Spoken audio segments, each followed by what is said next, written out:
Alrighty, we'll see if that got through the technical difficulties here to start this off. So we are out here tonight, Whitetails and Whiskey, episode 4. Checking the audios really quick. See if we're all good and linked up. Alrighty, we'll see if that got through. Alright, we're all good to go on Facebook. We're live. YouTube, we are live as well. So thank you everybody for tuning in tonight. Nate's a little behind tonight, stuck in traffic at the moment. So we're going to get this rolling tonight, pick out our whiskey, and then get going with our conversation tonight. So I got Nate joining me again. He'll be along here at some point here shortly, and we'll get rolling with the conversation when he gets here.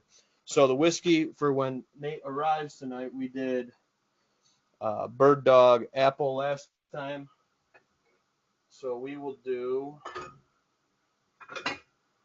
a Bird Dog Blackberry to start this episode tonight. Couple glasses.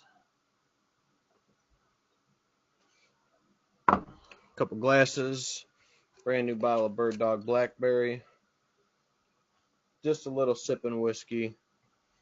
Shooter to start the night off. So again, this is live Q&A. We do have a couple topics ranging from how to save your food plots here, even though we are just a couple days away from season. Different issues you might be having with your food plots and how to solve that, kind of specifically turnips. I've been getting a lot of questions about here in the last week or so. Last minute tree stand stuff. Real estate agent stuff, data, just a couple stuff I've written down on the agenda sheet tonight to keep the conversation rolling, but brand new bottle, and I'll have one sitting here waiting for Nader when he gets here. So,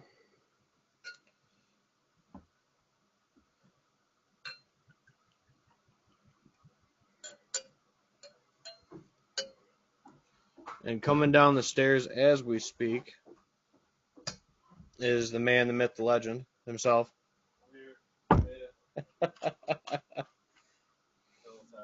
That's all right. All good. All good. What we got tonight? Bird Dog Blackberry. Bird Dog Blackberry. So, yeah. Very good. All good in the frame. Everything's good with that. Perfect. But so here's to Whitetails and Whiskey, episode 4. Episode 4.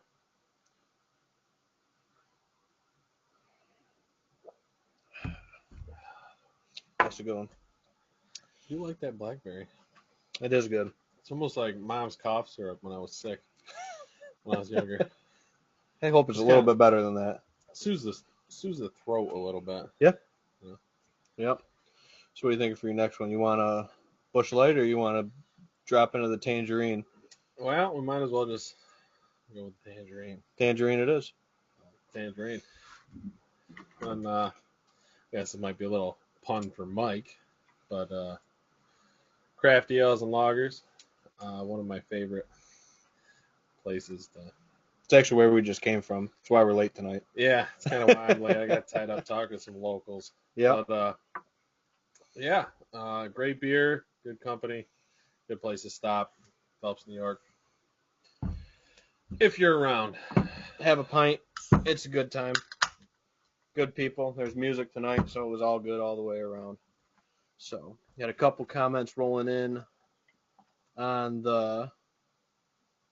And then I'm going to butcher this pint pour. Derek. Hey, brother. What's up, Derek? Good to see you, Derek. Love you, buddy.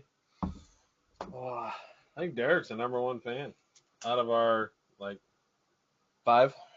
Top 5 all Not day. Bad. Derek's definitely number 1. Killing it, man.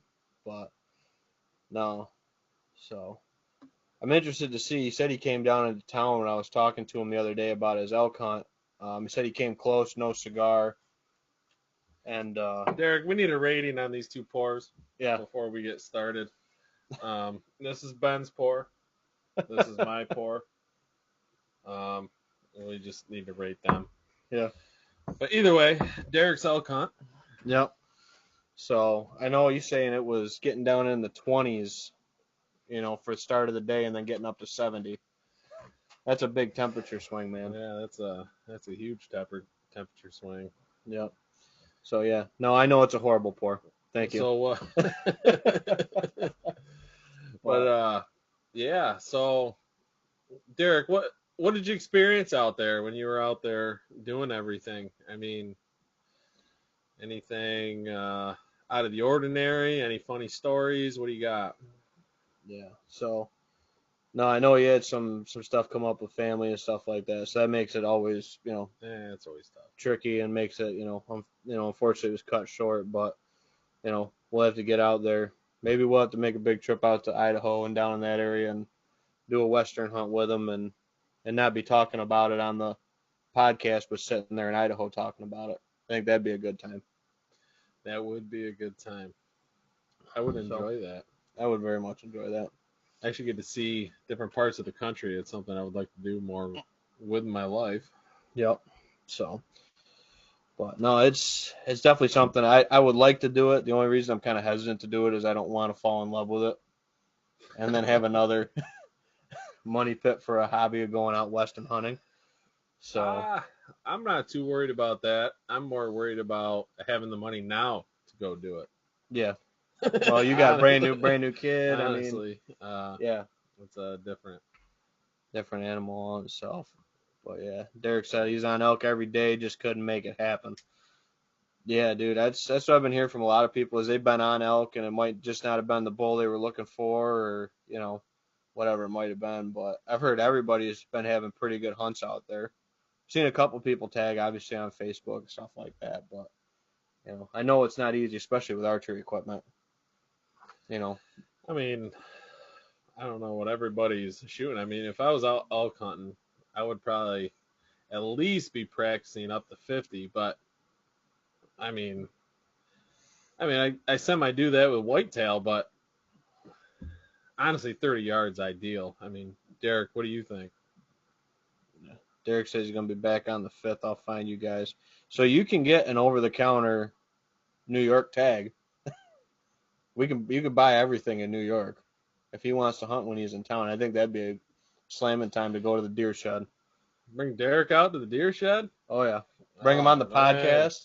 I gotta get my kegerator fixed. Kegerator, yeah, we get the whole thing going. I was leaking CO2 all over the place today. No, absolutely, but no, that's hell yeah, Derek, you're more than welcome. Yeah, no, like I said, we could. I mean, we're not chasing elk. No. I mean, I can't guarantee. I mean, I guarantee you'll probably see deer, but I can't guarantee you're going to see anything that's astronomical. Yeah, right. Yeah, practice up to 110, but all the elk were within 40 yards. So yeah, he had them on them, but just got to get that right shot and angle, man. 110. Yep. There's some Cam Hanes stuff going on. All right, Derek, you're on another level. Well, that's what that Western stuff. I think I hear a lot of people talking about that. Is some people shooting stuff 60, 70, 80 yards, and that's like almost on the normal. For some of that Western game, just because of the open space and everything like that. So, yeah, I bet you it's a lot harder to judge yardage with that just open view of things. I mean, I've never been out to Idaho or anything, but I know how hard it is in a field. I mean, when I go out to my stand, I mean, I usually hunt within 30 yards with a bow. And when I hop in my stand, I always take my rangefinder and I, pinpoint a couple trees or a couple trails, a stone that really sticks out or anything, just to kind of get a judgment of, if the deer does come this way or the deer usually comes this way, how far that they can be, so I can calculate it quick in my head, so I can draw my bow back and get a shot. Yeah. So we actually had a comment come in from Mrs. Pierce. What kind of physical condition does Derek need to make sure he's in to be prepared for elk hunts? I often hear about people needing to prepare their bodies for months before going on those kind of hunts.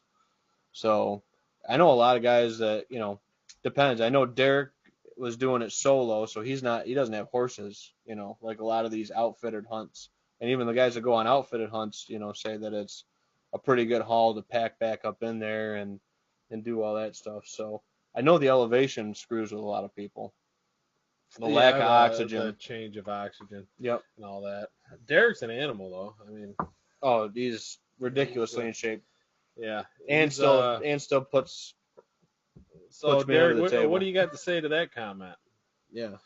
So What do you do to prepare yourself?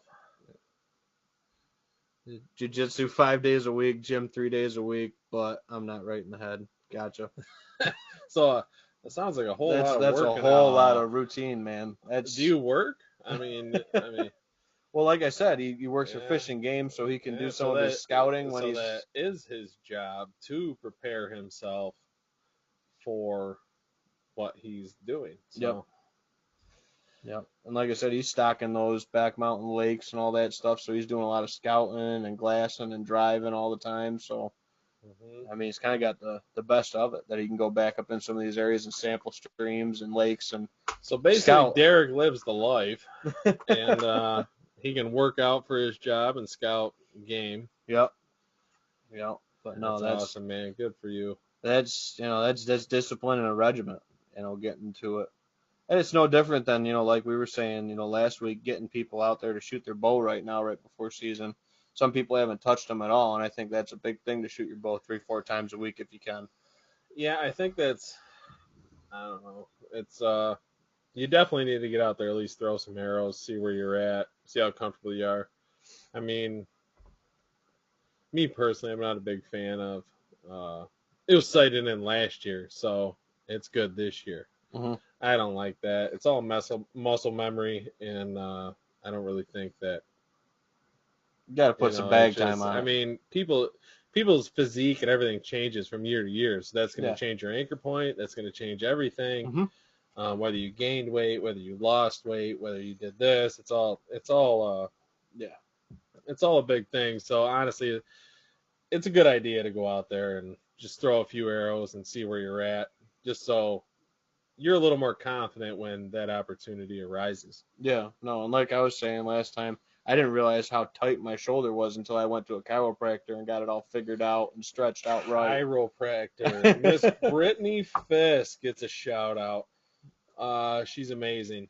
She's definitely done a lot of work with me, and I turned Ben on to her. Mm-hmm. And your wife goes there. My wife goes there. Yeah, she's yeah. Ben didn't even know his wife went there, and then he got the tip off from me, and his wife Hannah's like, oh, that's the same chiropractor I go to. Either way, but Yep. she is phenomenal. She does a great job. She really focuses on the patient and what they need. And Mm-hmm.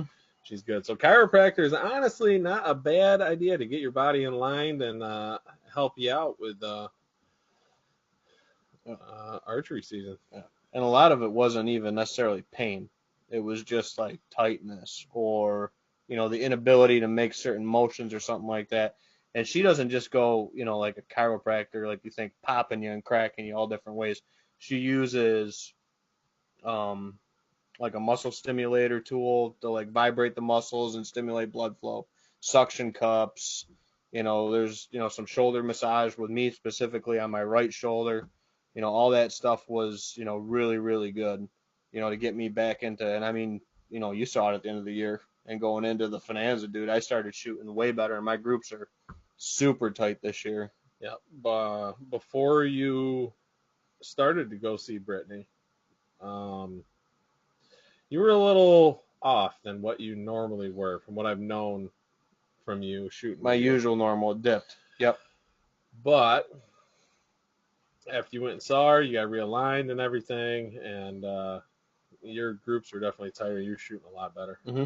Yeah, sure. I feel like I'm a lot steadier. There's a lot less muscle fatigue because my muscles don't have to work as hard to compensate for the other stuff going on. So I think that's huge, is, having your body be right, whatever it is, like Derek, doing his workouts and all that stuff to be able to, have the discipline to shoot those distances, or having the chiropractor work to feel comfortable, shooting your bow even, I think is huge. And I would never have thought of that, dude. I thought I messed up something inside my shoulder, and she's like, oh no, there's like these two muscles on the front of your shoulder that, you probably pissed off, and, we're going to try to get them unpissed off. And it was amazing. Derek's talking about some shoulder bands. Mm-hmm. or like kind of resistance bands kind of stuff. So yeah, so Alright. usually when I go out, I'll go, basic stretches across the back of my shoulder, stretch down here to get like, the back side of my shoulder, stuff like that. If I'm, shooting, once in a while, I'll throw those stretches on it, but I don't have like an armband or anything like that. Do you do anything like that really right off or? No, no. I do know my wife was pregnant. She used some bands to try and relieve some ligaments in Mm-hmm. her stomach that were Getting tight. I think they call it rock tape. Rock tape is what she used, Mm-hmm. and I guess it seemed to help her out a lot. Yep. So if anybody's having struggles with anything like that, Yeah. Well, no, it definitely it does feel more like Derek says, like a physical therapy type work, and I think it is because she'll literally sit down with you and ask you all these questions to figure out what she's exactly. great. I Yeah, mean, it's not like hey, come in here, let me she crack takes the you. next step as a Yep. chiropractor. She doesn't just come in there and just do the same routine with everybody and just gets her money and blah blah blah. Yep. And it seems like that's what a lot of chiropractors. But she actually sits there and tries. She takes her notes, each individual. She pulls each file up when you show up. Your own personal file. She takes care of it. And honestly, she does great. Yep. It really has helped me in work, my everyday life, how I feel, energy. It's great. But let's get off the chiropractic topic. Yep. Let's get back to Get back in the nitty gritty get for back deer to the season. nitty gritty. Got it. Hunting, deer season, Got it. raccoons. I So love raccoons. Anybody got a raccoon story? a raccoon story. I like raccoons. I mean, I got a picture of a raccoon staring down a buck the other day, and I wish I could flash show it to you, but we haven't gotten that. Technically advanced. Yeah, but it was sweet. The raccoon was about 6-7 feet up a tree, and he was just eye to eye with a buck. He was a decent 6 point, probably 3.5-year-old. They were all staring each other down. Raccoon looking down, buck looking up. They're staring at each other. Mm-hmm. Nice mock scrape we set up, and it was a great picture. Yep. I love it. I almost Yep. thought about framing it. Yeah, no, I like those. I like those mock scrapes. And that brings up a good topic that a lot of people have you know, thought I was almost bullshitting, and almost you did too when I first brought it up to you with, hanging a vine for a mock scrape, and stuff like that, dude. I've got some of I my was when you first brought it up to me. I was a little indecisive yeah. about it. I was like, I don't know. I've heard this stuff, and I just feel like it's blown out of proportion. I'm like, are you just feeding something up? Yeah, yeah, But no. So we're tying vines up in trees and stuff like that, dude. And I've got some wild pictures and videos, everything from coyotes playing with them to raccoons jumping up on them. I mean, you had that cool picture with your raccoon and your story with that 6 pointer and stuff like that. And then we've had tons of deer work them, everything from fawns to does to you deer name it. definitely hit them a little more as long as you have them on a main trail. Yep. A deer will find it. I Mm-hmm. mean, their nose is their number one. It functions, I guarantee, like 75% of everything they do in their life is their nose. So when they're walking down a trail and you just randomly throw up a mock scrape, the deer's going to check it out. Mm-hmm. And it's going to sniff around it. And I don't know. This is a whole nother topic and a whole nother series of things we can get into. Is that I piss in my own scrapes. Mm-hmm. I use Yep. my own piss. I sit there, set my own mock scrape up. I piss in it.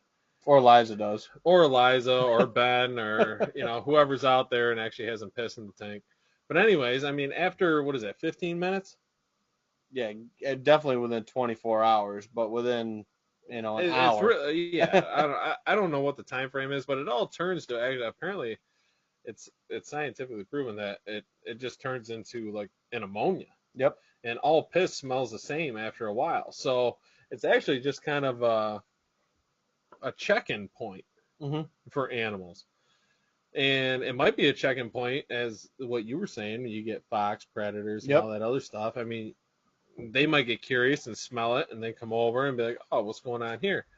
But I definitely think that, peeing in your own scrape is effective. I don't think there's really a need for going out and spending all that money on different scents. Scents and lures and urines. Lures depending on the time of year. Yeah. No, I'll agree to that. But I think if you're doing it in your mock scrapes, I actually saw a guy on TikTok of all places talking about just carrying a gallon of water when he did his mock scrapes, and he would just dump, a half a pint or a pint of water in it. And his idea is just to have a moist ground smell, versus a urine smell. So I've never tried that specifically, but he carries water when he does all his mock scrapes and dumps water in them. Is he successful? Yep. I don't know, man.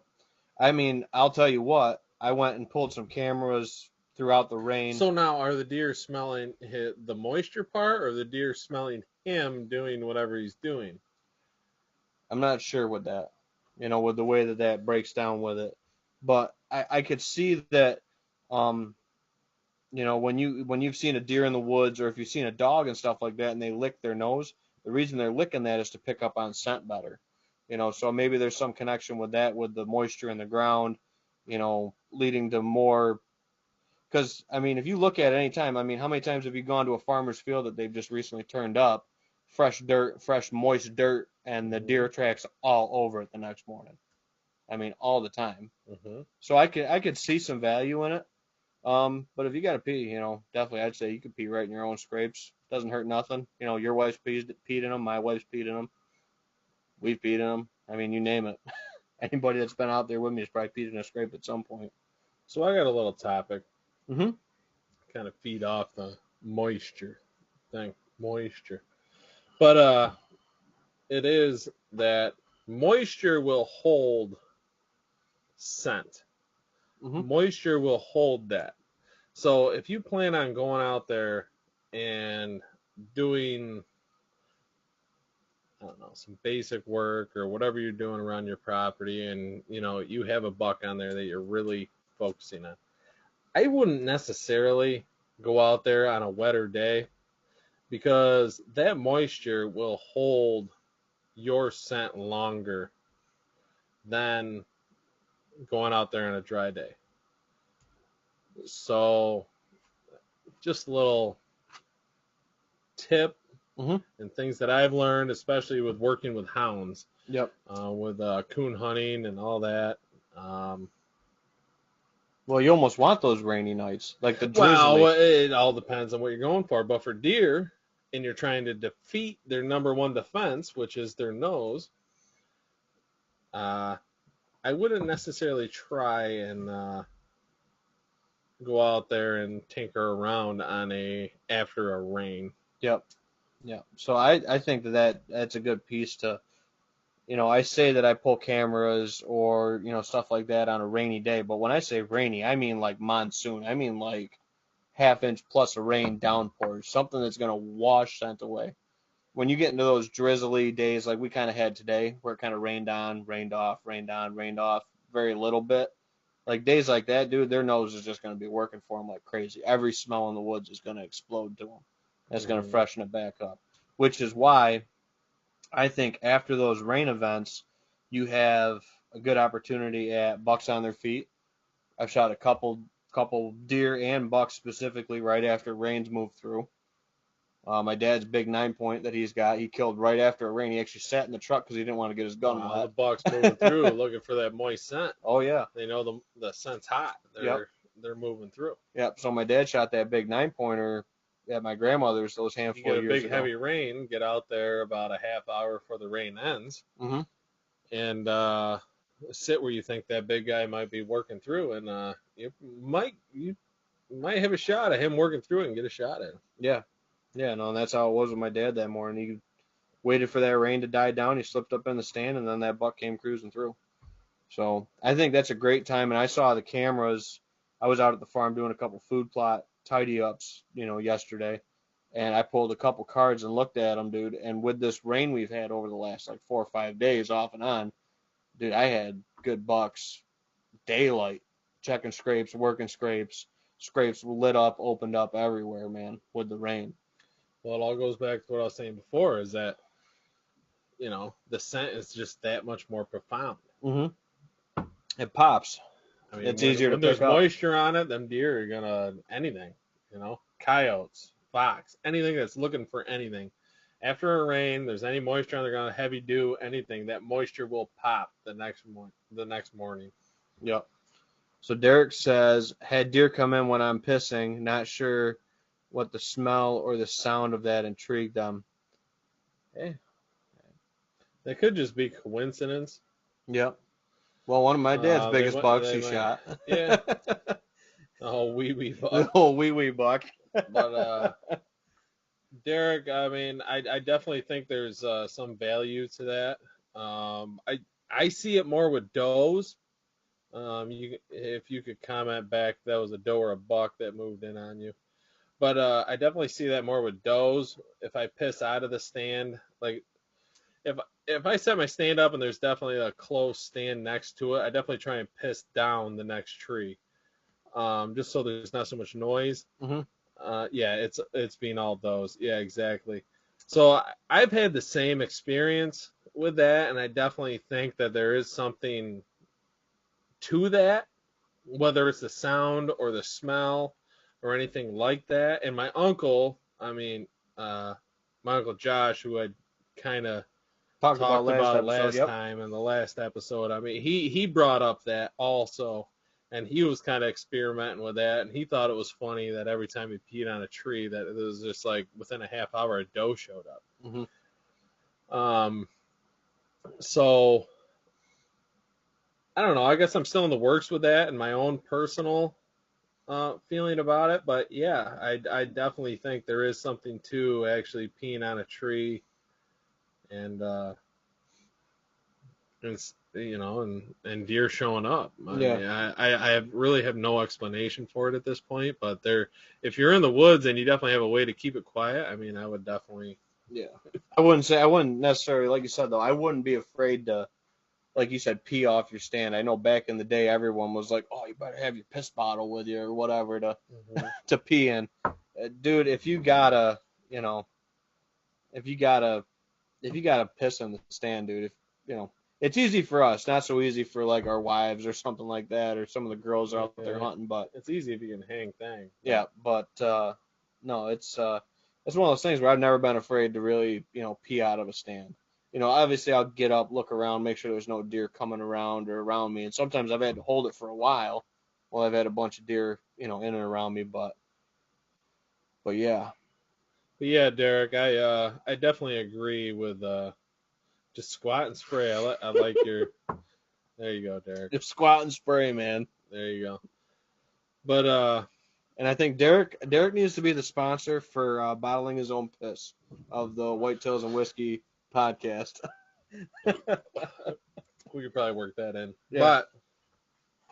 But definitely, Derek. There is something about what we were just talking about with the does coming in, and I think we definitely connected on that. That was something that you and me, both kind of been experimenting on, and it's a real thing. Mm-hmm. It's just a matter of why. Yep. I'm not really sure why. Yeah, we can't ask the deer why it works, but it works. Yeah, I can't just get out of the stand and be like, why did you come to that? But Yep. I definitely think that's a real thing. That has actually been something in my repertoire that I've been trying to figure out, trying to focus on, experimenting with. And it's definitely weird that definitely does come to it, and I'm glad you agree with that and you've done that, because that is definitely something that I am intrigued with. Well, I think it boils back to something that, gosh, I can't remember right now who said it or heard talking about it, but if you're looking at the deer as like a pyramid, okay, so your mature bucks, if they hear you, see you, smell you, any one of those, they're gone. Nah, Okay. I don't believe that. Mature bucks, like I'm talking the oldest buck in the neighborhood. Yeah. They see or hear, smell you, they're probably going to be gone. I think they know how to evade you. I don't really Mhm. think they're gone. Well, they're not going to approach your stand if they see, hear you, or smell you. Right. Is what I'm saying. Oh, okay. Yep. So, and then next on that list you have your, let's just say, mature does, where they need 2 senses of confirmation before they booger. How many times have you had that doe stare at you where she saw you move, but she can't smell you. She's got to circle down. She needs 2 confirmations to leave. So the mature To buck needs blow. 1. The If a mature doe doe needs blows, 2. that means she has 2 confirmations of your scent control. Yep. That means you're Yep. busted. And then fawns. How many stupid fawns have we had where they're looking right at you? They're clearly downwind of you. You know, you almost got to fucking throw something at them to get them out from underneath you. They're a So, baby. They're learning. yeah. So I think a little bit of that urine thing ties into that kind of pyramid of, you know, senses that they got to key off on to know that there's a danger. I think does are kind of generally almost curious of that first scent, where it's something different and they got to almost investigate it, and then they're going to try to see what made that scent, come investigate it to see if they can hear something to confirm that, or they're going to try to get closer to you to try to get a better scent cone picture of what they're smelling. I think that could be a lot with the does, because I've had does catch a little bit of wind when my wind's a little shifty in a stand, and then had her come in, and I could almost watch her trying to figure out where exactly I was by how she was kind of zigzagging through the woods, and I could tell the wind was a little switchy. Mm-hmm. So I think that's a lot of it. I think it's just the curiousness of some of those does trying to figure it out, to piece that whole piece together, basically to get that double confirmation that there's something there. I think that could be a part of it. That's my opinion, though. Yeah, I think you're right on there. Mm-hmm. Definitely was scent. Yeah. But Derek here, he's going back to his elk hunting, and he's talking about raking trees and branch up and rub the tree you're in. Derek, honestly, I mean, I will.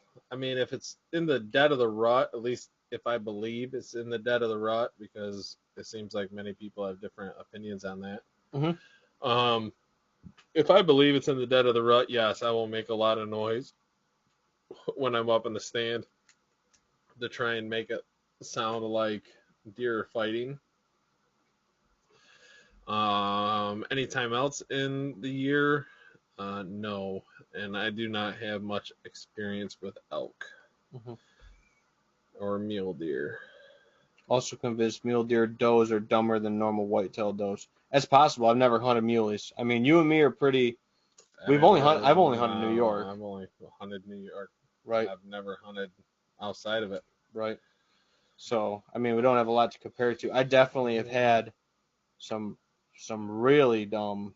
I had one on my grandmother's a couple years ago, dude. She literally saw me, walked up to the stand, and then laid down under my stand. And it was a mature doe too. It wasn't a fawn or nothing. And I don't know. I couldn't bring myself to shoot her either. She But might I was have like, been local for a few years and was comfortable with your scent around. that's possible. So we did have a couple things come in on the Facebook line. What do we got? We got Russell Jacobs. I'm wondering what whiskey goes best with these type of gatherings. I'm assuming he's talking about our whitetails and whiskey. So this week we did Bird Dog Blackberry was our whiskey. We're hitting the Bird Dog pretty hard the past 2 weeks. Yep. And I know you're not as big of a whiskey guy as I am. That's fine. I mean, I'll sip on a little bit with the rocks. Yep. I mean, that's not a problem. Yep. But yeah, we did Bird Dog. I've done the Wild Turkey 101 and the Granddad 114 are the 4 that I've done so far on these 4 episodes.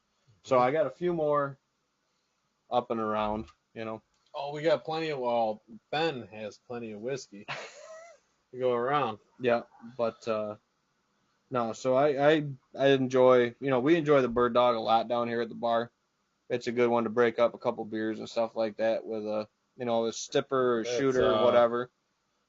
I got turned on to that in college, and that's stuck with me ever since. I mean, ever since I started hanging out with you, I mean, the Bird Dog was kind of always been around. Our little shooter. Mm-hmm. So yep, it's kind of. I guess we're going through the flavors, which is perfectly fine. Yep. And then the other comment was Steve Westfall dropped in and said hi. Steve, what's up, brother? Glad you're chiming in. Those seeds you let me throw out on your property, they're popping great. I mean, I'm getting a lot of green looks underneath the beans. So we'll see how it turns out. We'll see how the Hope- deer react to it. Hopefully take a couple deer off, take some pressure off his crops. That's always appreciated. Yeah. I think it's a love and hate thing with farmers and hunters. It's always stressful dealing with the hunters, but then I guess they also take some deer off that might be intruding on their crops. Right. So Derek says we also get whitetail bucks breeding with mule deer does. Whitetail bucks are way more aggressive during the rut. Never heard that. Animals. I've never heard that the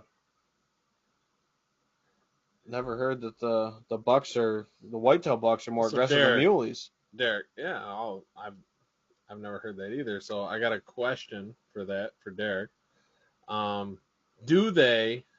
Do a whitetail buck? Obviously, I'm sure they do. Whitetail bucks and mule deer bucks get in a confrontation over a doe, whatever the doe is, either species, and who normally wins? Do you know? Have you seen?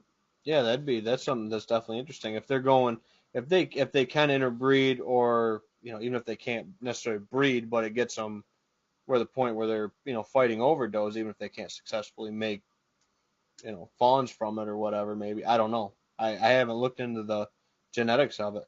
Whitetail bucks win 90% of the time. It's a good time to be a whitetail buck. Mean bastards. That's why you hunt whitetail bucks over muleys. Yeah. Huh. I don't know about that, but I would love to go out and kill a nice mule deer buck. But whitetail bucks win 90% of the time. And they're way smaller as well. Derek, do you think it's the aggressiveness? Because it's obviously not the size, because mule deer are definitely bigger than whitetails, right? Yep, that's what he's saying. The whitetail's way smaller, even though they win 90% of it. It's the attitude. It's the size of the fight and the dog. Yeah, I was just about to say, it's the fight and the dog, not the dog in the fight. Not the dog in the fight. There you go. Yeah. Yeah, so don't put your money on nothing. Yeah. But no, Russ Jacobs says those are all good choices, guys. I'm assuming talking about the whiskey. And then Steve says the cows are liking the turnips too. yeah. Steve Westfall is a great friend of mine, and him and his wife Janie, and they give me a great opportunity to lease a little piece of their land with a slight small agreement, and the neighboring farm. Their cows like to get out and they like to come over, so I get a lot of pictures of cows. Yeah, you got jerseys, Holsteins, you got everything, man. I got them all. Actually, I got a ton more pictures of cows than what I just sent Steve over that whole thing.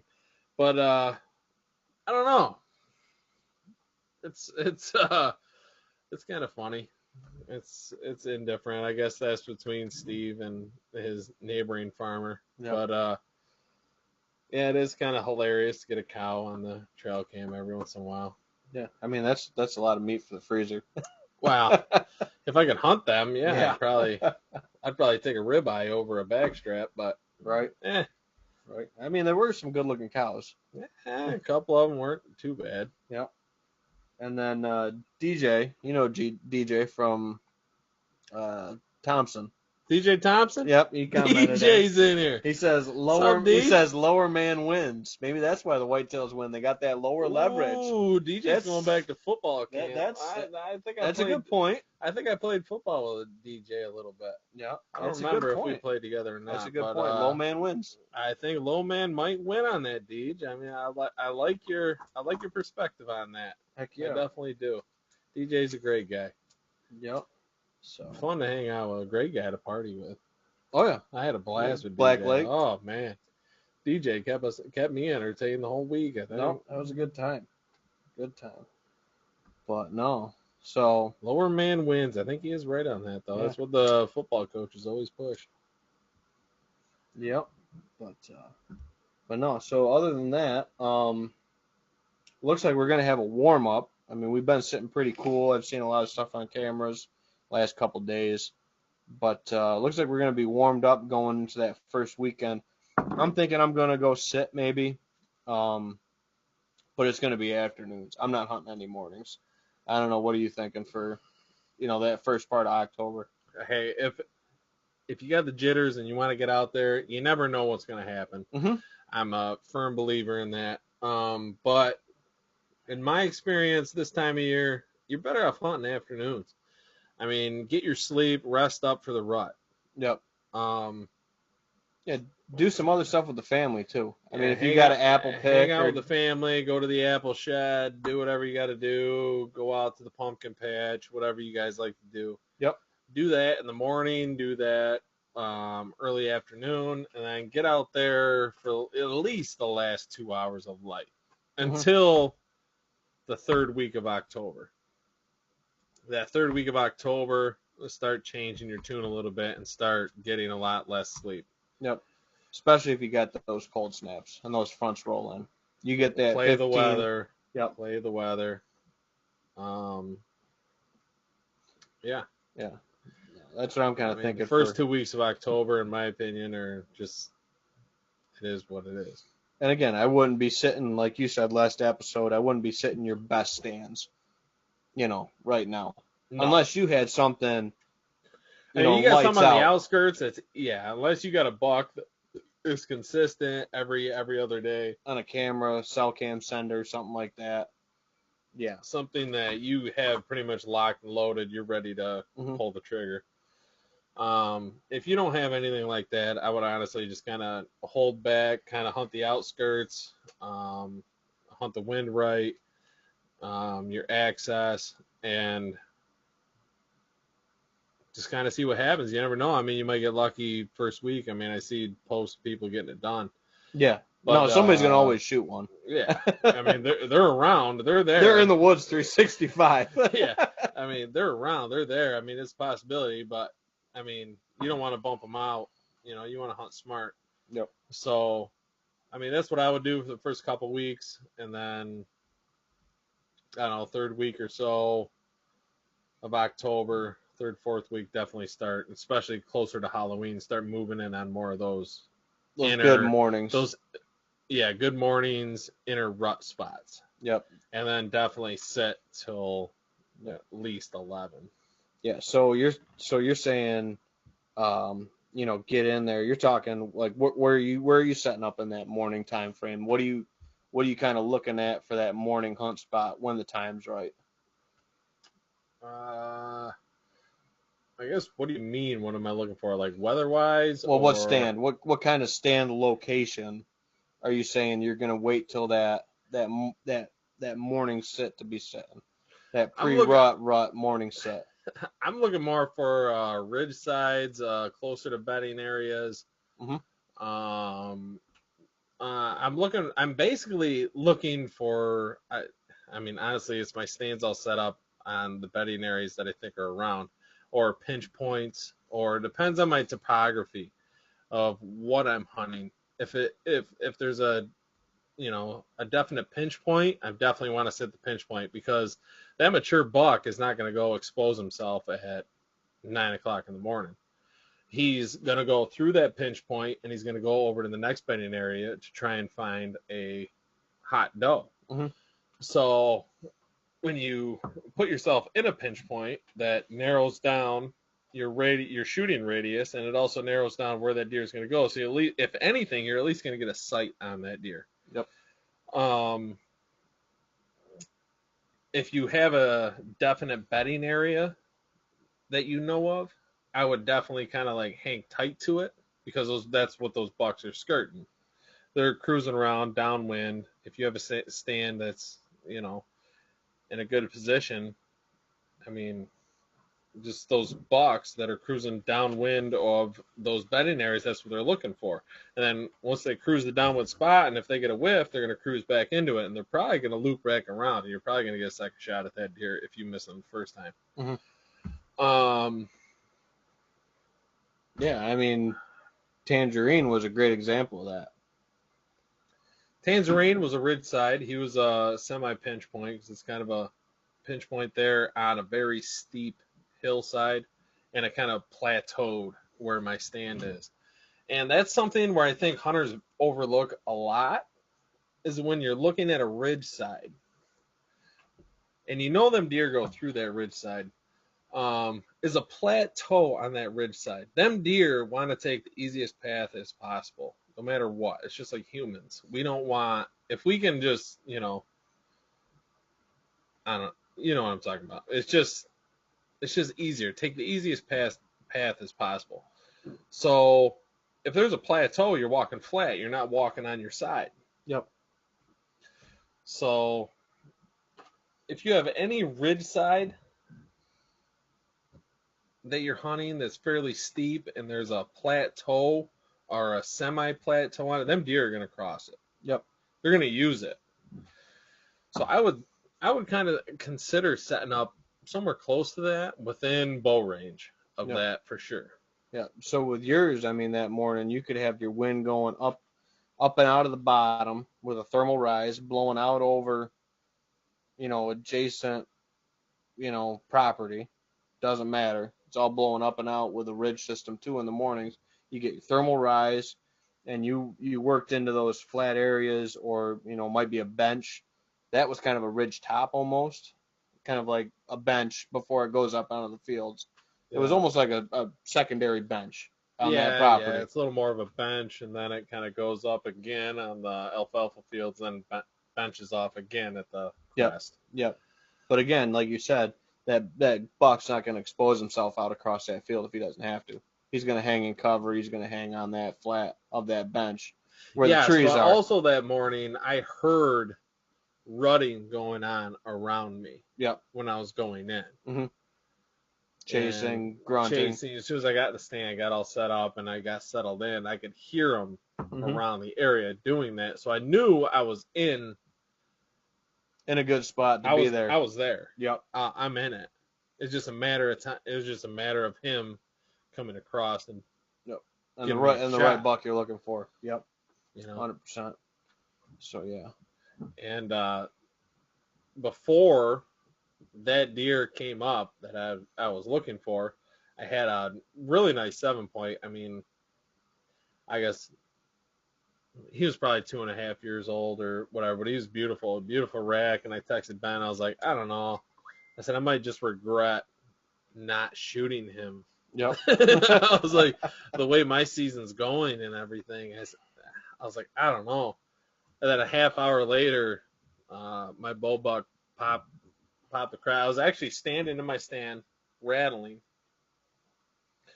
making a bunch of movement, blah, blah, looking over my right shoulder, looking over my left shoulder, just looking around.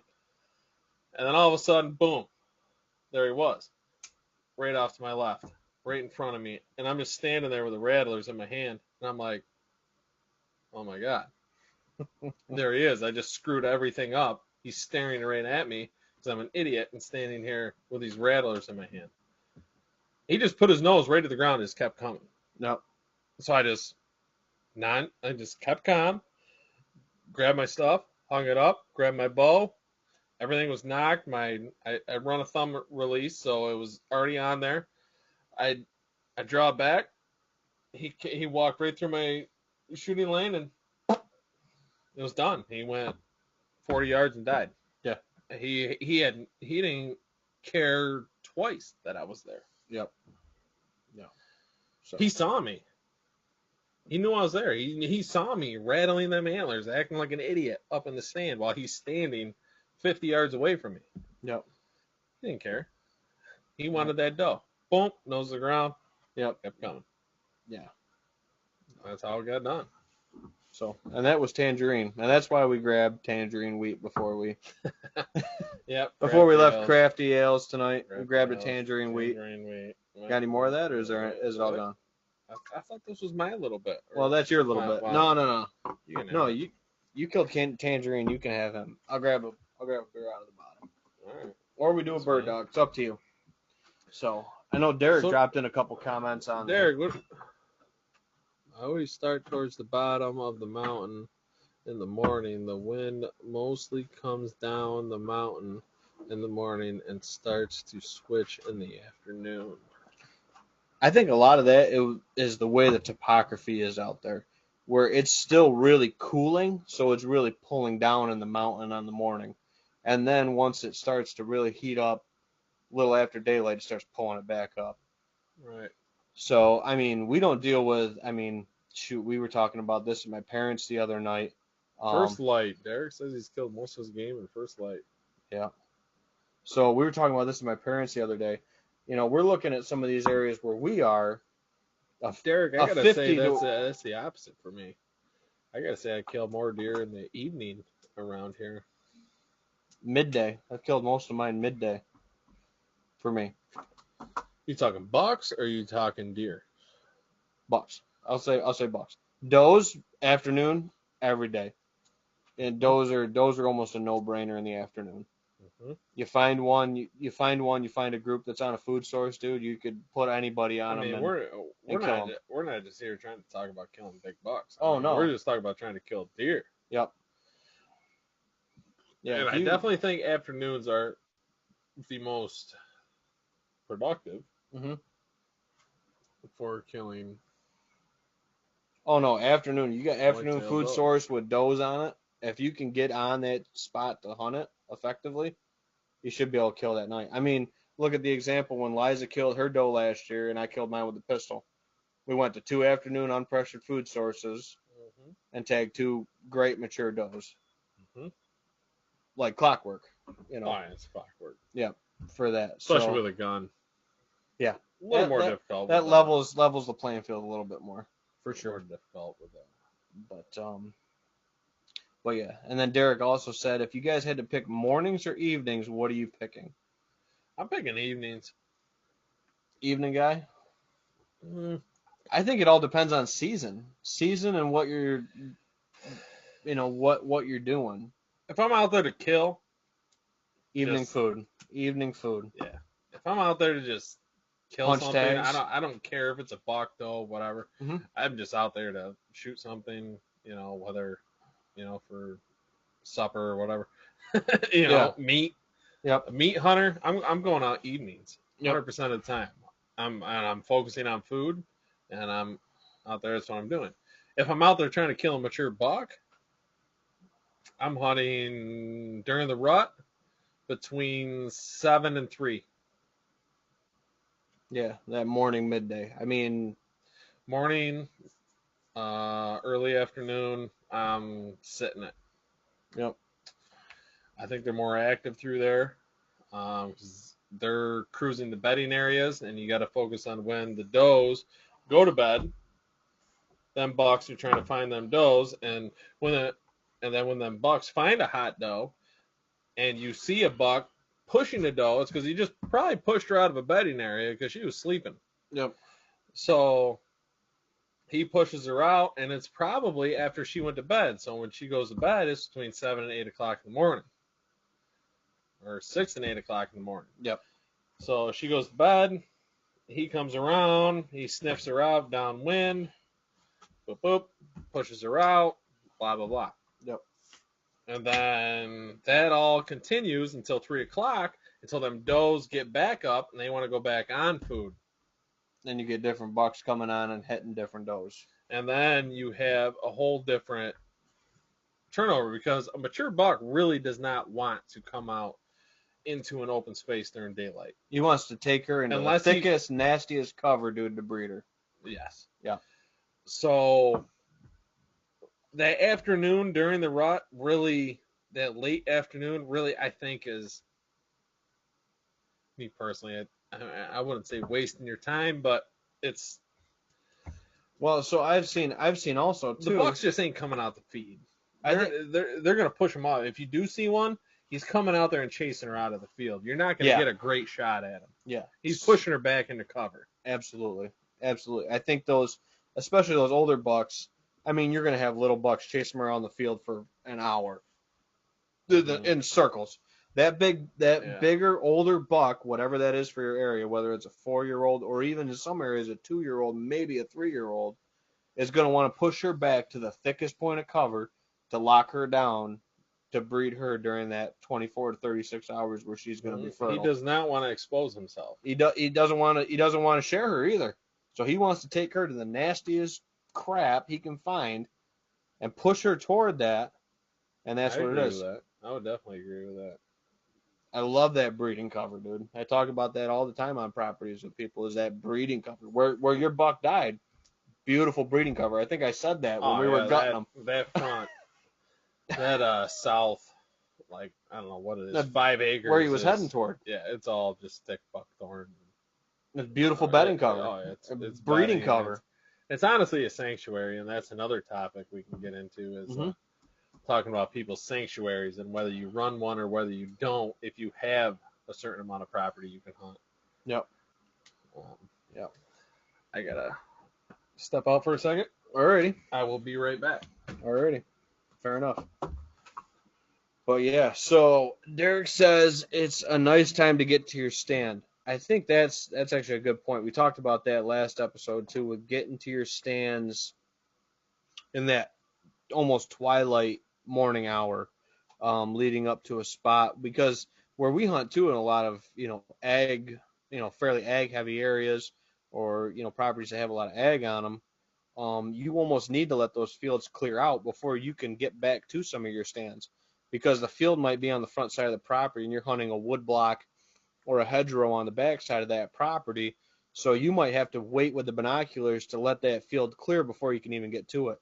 So a lot of times in that twilight, I mean, the morning I shot Outlaw right over here, I literally walked up to that food source in the morning, glassed it, waited 20 minutes for that field to clear, and I was on the stand. I think I was on the stand. That was before we had that half hour before shooting light.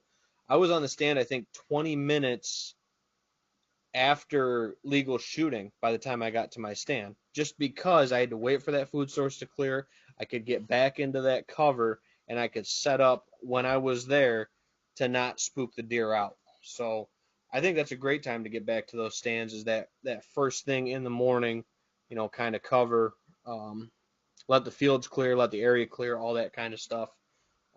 Just helps you be real successful with not bumping deer as a whole. So Liza says she tuned in on the Facebook side of it. She said evenings. Liza likes the evenings. Could be because that's where she's had the success. I know she came out and tagged a really nice doe out on First Trail out on our farm last year. Your wife's tuning in. She says evenings. Your wife says evenings are her favorite. And the conversation is in your hands because now it's my turn to go to the bathroom. Yeah, apparently we've been drinking too many beers today. But evenings for my wife, in my opinion, she just doesn't like to get up in the morning. No, evenings are definitely, in my opinion, more successful depending on the time of year. I think early season, and then once you get into later season, you definitely want to focus more on food and hunting over that, and you will definitely have more success with that. So yes, evenings. But once you get into that third week of October to I would say the end of the third week of November, I would definitely try and plug in as many mornings as you possibly can, because you never know what can happen during the rut. Switch the chairs? We don't. Yeah, I don't know. That's all right. I was trying to read the comments over here. And gotcha. While you were gone. Gotcha. I'll take my beer then. Thank you. Need one? Yeah, give me one. They're in the fridge. You're on the right side now. You can unplug that. It's got enough. So, all right. So we should probably just switch back. All right. I don't really know what you got working over here. We're trying to be as technical savvy as we can be. We're trying.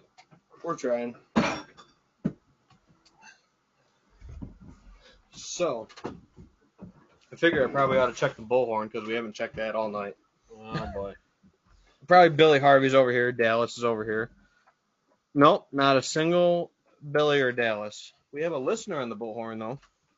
Well, thank you. Thank you for listening. Single listener on the bullhorn app. I hope you enjoy it. Which is how this whole streaming trifecta works. So I can put it on bullhorn. it sends it right over to Facebook and right over to YouTube live all at the same time. So we can have all these different cool conversations with everybody, which I like a lot with it. So, but yeah. So anyway, Derek says I freeze my ass off in the stands. Also, late season, do you run heated vests, socks, etc.? Favorite snack? Ooh, snacks. Ooh, Had to talk about the snack. Jerky. It's got to be meat sticks or jerky. You got to keep that protein rolling. Yeah, so snacks in the stand. I've always liked peanut butter sandwich too, in a little sandwich baggie. Yeah. That's kind of been my go-to. But other than that, snacks. I do like my coffee on those cold mornings. There's I got a little screw-on. I don't even remember the brand. I got a little screw-on cup holder that I carry in my pack that goes on my tree stand that I can sit my little coffee thermos in.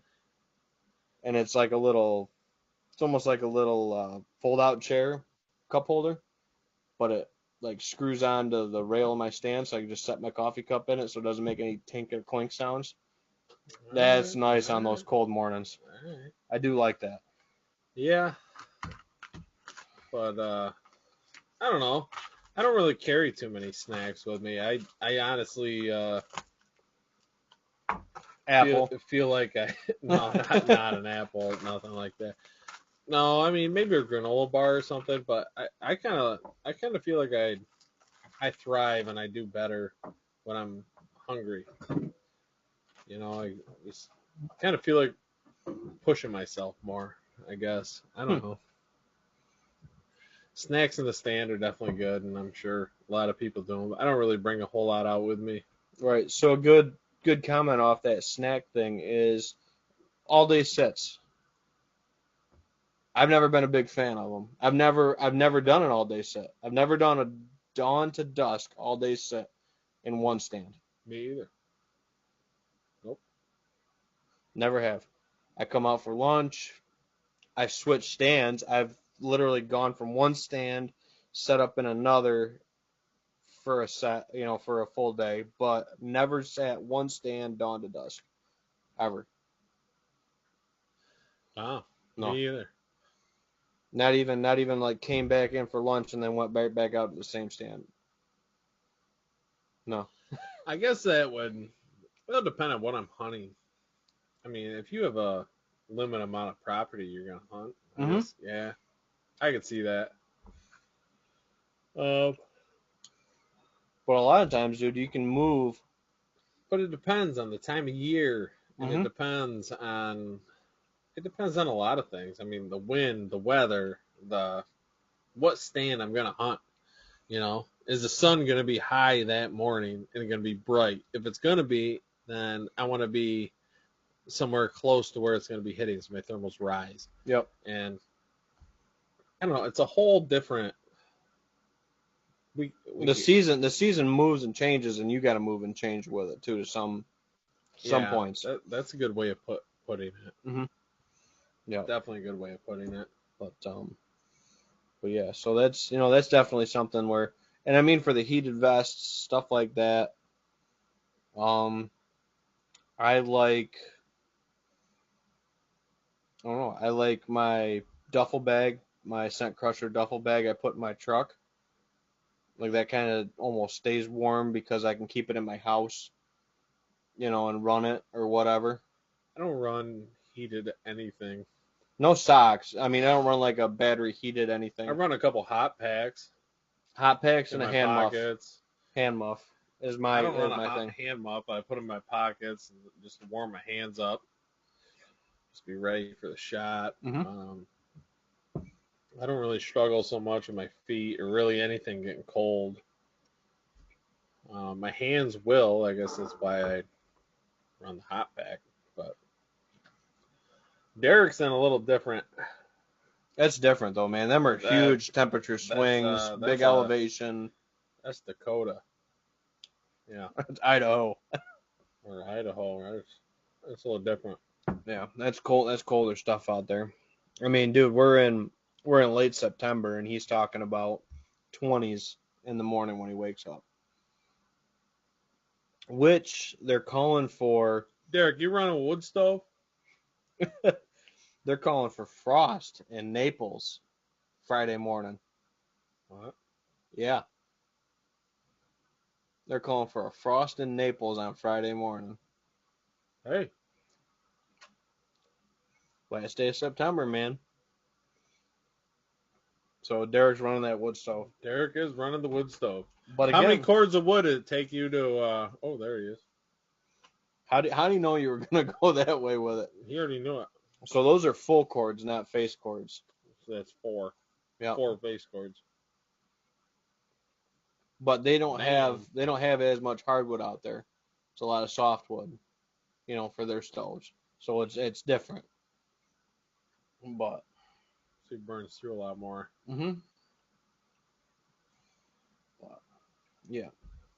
So anyway, there's a couple things that I jotted down. I know we talked about a lot of stuff. We hammered it pretty good. Yeah, we were kind of all over the place in this podcast, which is fine. That's what it's all about. Is we'd lean into one topic and then it'd kind of roll into another, everything like that. Which is why I think this works so good, and why a lot of people comment in. Derek's on Facebook. Number one fan. We got to get like a T-shirt made up and just send it to number Derek. One fan. Have it made up for number one fan. Whiskey and Whitetails. Let him. Yeah, for when he gets here next week. Yeah. Let him show it off. So, no, but I like the back and forth and being able to roll with the conversation. It pulls a lot more people into it. Yeah. Yeah, for sure. DJ, that was out of left field. DJ Thompson. That guy. Yep. So, a couple things with this going forward. I know you and me were talking tonight at Crafty's about this a little bit, about where to kind of take these videos and stuff going forward with it. And we talked about, I think, just having these conversations with, other guys that we've, that we grew up hunting with or hanging out with and stuff like that,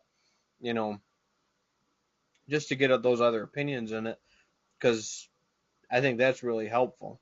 I know you brought up a couple people, I brought up a couple people that, might come on and stuff like that, and just keeping it real applicable to everybody. Because, between you and me and the guys we hunt with, that's your everyday group of hunters. It really is. We're not filming for TV shows on 10,000 acre ranches, and this is it's about as blue collar hunting as you kind of get, with permission ground, some owned ground. We're doing everything as cheap as possible. We're not privileged in any way possible. Us and our friends, we're just out there doing it, trying to have fun because we love it. Yep. And along the way, we picked up a lot of stuff that helps each other, and we talk about that with each other, about what we're seeing, what we're doing, all that stuff like that, on our properties. So we're always talking to each other, want to learn from each other's hunts, want to learn from each other's experiences, because that's what's going to help you be a better hunter. So when you see a situation, you can go, yeah, I remember when, Nate was talking about that, or Jesse was talking about that deer that was coming into that field like that, and being able to apply it to, what you're doing. Yep. You can always learn from someone else, whether it's good or bad. Yeah, Derek, you learn from the pluses or the bads, for sure. Oh, yeah. If someone does something negative and you realize that, you're going to learn from it and be like, wow, I don't want to do that. You probably shouldn't have done that. But if someone, had success with it. Had success, you might try and apply that to a situation that you've been in. Derek, $300. All red fir. Yeah, red fir. Only hardwood is birch. A cord of red fir is $175 to $300. Fir. Jeez. That's what I buy at Lowe's for my 2x4s. So that's cool. He says he cuts all his wood on a public land with a wood permit. So you can get a wood permit out there to go cut wood on public land. That's cool. That's cool. Because here, how much is the permit, Derek? Yeah, so I mean, around here you can't cut anything on public. No, You get can't cut a arrested. branch for a shooting lane. Nah, they'll put you right to the bars. Yep, literally. So that's crazy. So I know when we camped out Redfield Reservoir when I went up there for fishing trips, we could only take Dead standing wood, dead, though. dead, dying, or standing dead wood. $20 for a permit for standing wood cutter. Shit, $20 ain't nothing. It's better than 300 for a cord Mm-hmm. all day. But yeah. Well, we're getting to be 8:45. Anything on this list tickle your fancy or anything that you think you want to talk about, Nate? Uh, I mean, that's just some thoughts I had throughout this week, questions I had come in from people, stuff like that. I started jotting it down, as it comes in for the week. right. I mean, tree stands. I mean, mine are pretty much set. Yeah. I mean, my tree stands are set. I mean, I hunt the same pieces about every year. I'm not hunting a new piece this year. So what if you were hunting a new piece? oh, it's topography. Can't, I would go in there and I would look at Onyx. I would look at the topography and I would try and get a rough scale of what I'm working with. And then after that, I'm looking at pinch points, bench shelves. What else in this area do you come across? little saddles, little dips on the ridge. Yep. Saddles on the ridge, points. Yeah, and then actually going and viewing the property and seeing What it looks like what on kind the of ground. crops are on the field. Mm-hmm. So that always plays a big play in everything. What kind of crop you got? Corn, beans, and hell, I hunted a property that had butternut squash on, I don't know, probably Asparagus, 30 some acres of them had asparagus. We get some weird crops here in the Finger Lakes. So yeah, I mean it all depends on what crops are on the ground and my approach. I mean it's all getting analyzed up in my head. Yep. And trying to figure it out, but also taking my basis of what I know and what I know is right, and just trying to build off of that to what I have. How early do you like to set your stands? If you know the piece or if you just got the piece? A month. I think deer are completely fine with it after a month, as long as you're not in there every other day or every week. I don't really think it's a big deal. You go in there and you figure out a rough spot, you find a tree, slap it up, and you hunt it and scout it for a year, and then you can fine tune it from there. So like Derek says, when you have a stand set and cleared, do you revisit it before the season or wait? Usually when I have, especially established stands. Is he talking about a brand new stand? Okay, so brand new stand is a little bit different. Derek, is this a brand new stand you're talking about, or a stand you've been on a piece? You've been on a piece for a little bit. Yeah. So I mean that depends a little bit. It says set your stand. Yep. So let's just say new piece of property. So I set that stand. Well, we hunt private. Yes, new, brand new. Okay. Brand new piece. Brand new piece. So I'm at least a month ahead of time. I'd like to get it in there a month ahead of time. And a month ahead of time where that means I'm not going back in, if at all possible. So I'm getting that in there August at some point. I really like to try to stay off of my stand locations, especially like your set ones. My really set ones in August. I don't like to go in there past the ones August. You're hunting Halloween till mid-November. I almost want those soaking 2 months, literally. Yeah, you don't even really want to touch them until. So, but like a new piece, new property. Mid-October. If you got permission on a property right now, I would, like Nate said, get on Onyx, get a topo map up, scout it out from the air, have an idea of where you want to be. You might not be able to pick out that specific tree, But if you can get in that ballpark with General that brand new area. spot, you know, And you can set yourself up pretty good once you get in you there. can get in pretty close. And again, the thing I would say that I see, you know, that kind of dipping into the consulting side of what I do, I see a lot of guys set right up on those stand intersections. I'm talking like, dude, I see a lot of guys set up 5 yards from trails with their stands. I don't like that. I got to be like to 20 be yards, 20, 25 yards. I like to be at least 15 plus. Yeah, I like to be 20, 25 yards at least from those trails. You know, you don't have to be right up on that movement. 15 to 25. I mean, that's a chip shot with a bow. And if you're in there setting up that stand, especially if you're in there a couple months ahead of time, you can backtrack or forward track those trails a little bit. Even though the topography looks good, you might be able to do a little bit of speed scout when you're in there. Go, let's just say a trail goes to the east and west, you go to the west, you go to the east, and you find a spot that works better for your access. Might not be the topography feature you saw on the map, but it might be that the access works better, or where another trail comes into that spot that you didn't see. And that's where you can kind of start to branch out from these locations you pick out on a map and really fine tune where that stand goes along that line of movement of a trail or a ridge, whatever it might be. So, I think that's the big thing is don't get too close to the sign. Don't set up right on top of it. I can't tell you how many spots, dude, I've been to on client pieces where the trails are going right underneath their stand and they're set up right in that big cross intersection. Yeah, you don't want to be on the stand and you don't want to be on the field. Yep. If you're hunting a field, you don't want to be on it. You got to give yourself a little buffer. If you're buffer. hunting a trail in the woods, back yourself off at least 15 yards. Mm-hmm. Derek says, will you go? Hell yeah. I'll make a mock scrape as soon as I plop that stand up. Every stand. No problem. Just about every stand. I'll plop on within 20 yards of it. Mm-hmm. 10 to 20 yards of it every time.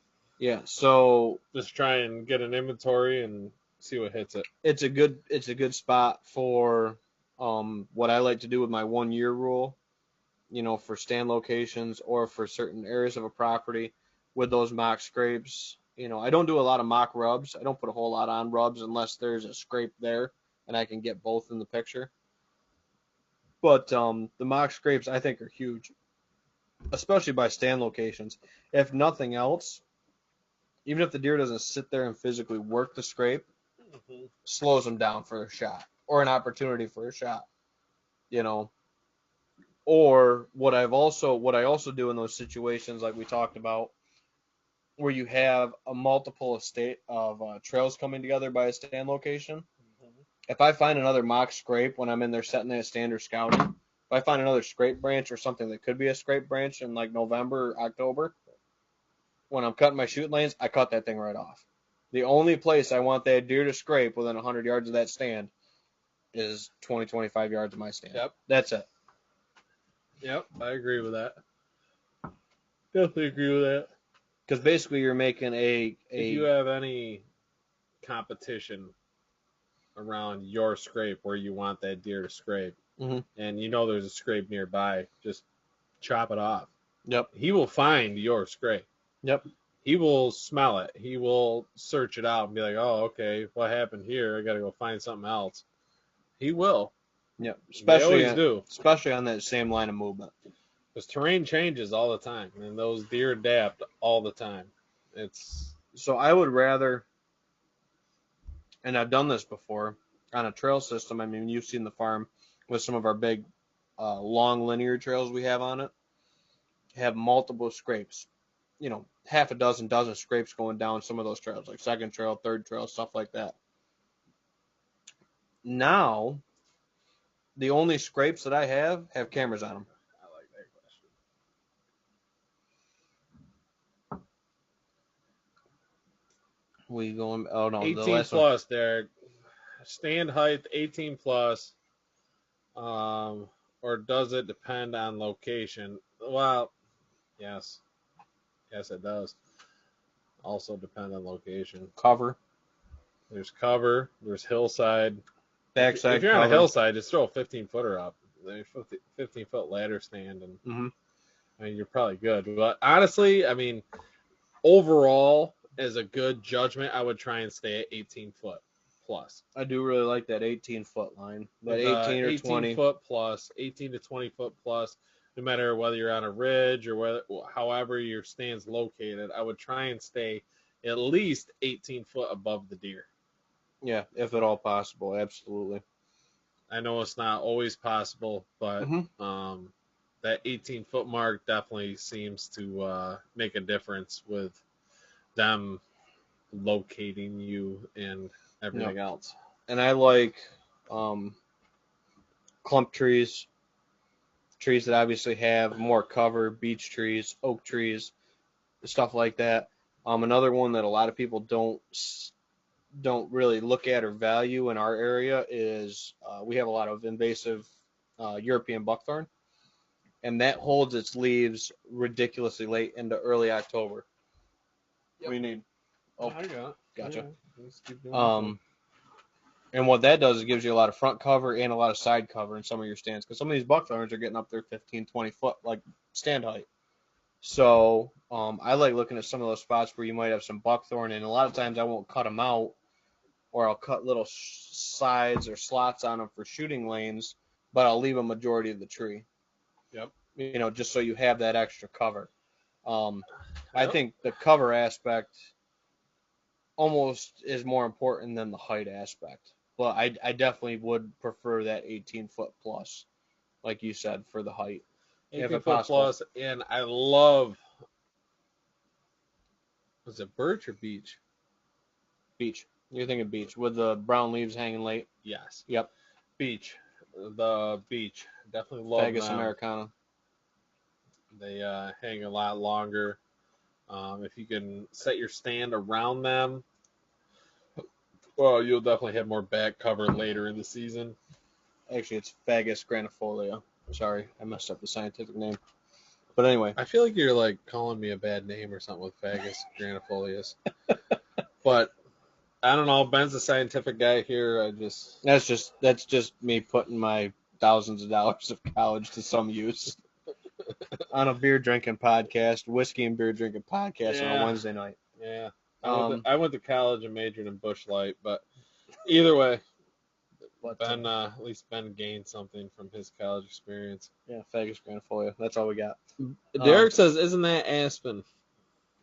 Fagus granifolia? No, I'm pretty sure that's beech. I'm gonna have to Google that now. Derek might be calling me out. Oh, Derek's calling you out. So Fagus granifolia is actually American beech. American beech, Derek. It's okay. The fag tree is beech. I guess. No, it's beech, he says. Yep. We had a question come in on the Facebook Live. It says, "How about access to stands in and out?" Access. Who brought that up? Brian Arbogast. Arbogast. Brian Arbogast. Oh, wow. Yep. Right. Asking about the access. I mean, we talk about it. Access is everything. Doesn't matter. Access is number one. That defeats weather. That defeats everything. I mean, access, when you set a stand, you really need to be thinking about how you're going to get to it and not blow deer off of it, number one, especially if it's in the middle of a property. Mm-hmm. So I guess.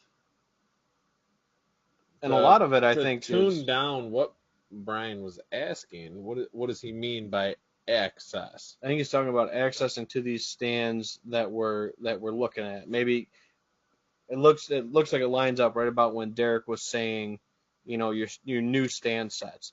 So access is what I look at first with new stands or old stands. Yes. You know, it might be a specific side of a property, or we've talked about this before, where you basically cut a property in half and designate a center of it with a farm road or something to be the dividing line, and then you access off of that accordingly, or whatever it might be. But the access has to be, you know, first before you even, you know, go pick those stand spots. It is a good point by Brian to bring it up that it's access. You have to be able to get to that stand that you find on a without map. blowing them out. Yep. Yeah, Brian's 100% right. Yep. So, I mean, there are those spots if you have a killer spot November 6th in the middle of a property that you've hunted forever and you want to go roll the dice on November 6th. However, you could just as easily roll the dice and roll that buck right off onto your neighbor. It happens. So I would say, it's a gamble whenever you go out, in my opinion. I mean, even if you say that it's a good access or it's a quote mostly deer-free access, there's always a chance you're going to run into You're going to run into them and you're going to bump them on your neighbor. There's always that chance. Mm-hmm. But like we were talking about in the last episode, is optimizing your chances. Mm-hmm. That's what we want to do. Yep. Get the most. To optimize your chance, you need to figure out roughly if you're hunting a specific buck, or I feel like Brian was talking about just access on a new stand, new property. Is kind of what it sounded like he was feeding off of. Yep. How do you get in there and just cause the least disruption as possible, and just learn the property for a year? Mm-hmm. I guess is my stay on the edges. Don't plunge right in the middle of it. Right. Just figure out roughly the normal deer movement. If you have a good take on some deer movement, move in a little bit. But honestly, if it's a new property and you're trying to learn it and you don't want to kick any deer off of and you're learning some access, just figure out the deer movement. Where are they coming from? Where are they going to? What are the normal trails that they use? I honestly would take a year to scout it out. And then after that, I would kind of move more in and then, fine-tuning your access to the inner portions of that property and trying to dial in the best access point that you can without bumping those deer that you want there while you're hunting. And again, sometimes that's taking a very long way around. I mean, or asking another neighbor for permission to access there. I mean, if you can think of it, I've probably tried to do it. Asking another neighbor for access because most of them won't give it to you. But it depends. Yeah. Most of them won't, though, especially if they're hunting neighbors. No, they're not going to give you access to it, even though it would make their property hunt better too. But anyway. Brian, that's how I've always done things. That's my way around avoiding talking to people. I just take the extra year to try and figure out my access and what the deer are doing. Yep, flesh it out a little bit instead of trying to talk to the neighbors and dealing with people. If that makes any sense to you. No, and I hope it does. And no matter what you do to a property, whether you do improvements to it, food plots, bedding areas, anything like that, there's going to be 2 or 3 spots on a property that just naturally set up for good spots without doing anything. Well, that goes back to looking at topography and other features. Yep. You're going to have 2 or 3 spots on a property that are going to work without doing any improvements. So it's finding those right spots that you can access is where you can make the most right out of day one on a new property. So I got an interesting situation at a property that I have permission on that I don't really hunt. A lot of my family does. I don't really focus on that property for my hunting, but my brother, my cousins, and my grandfather do. It actually comes down in a Y, and what I mean by that is that it's got 2 pinch points that come down, and I'm trying to figure out. I was sitting there looking at it, I'm like, what is the best scenario to set up during the rut and then pinch points? And on top of it, it's all swamp.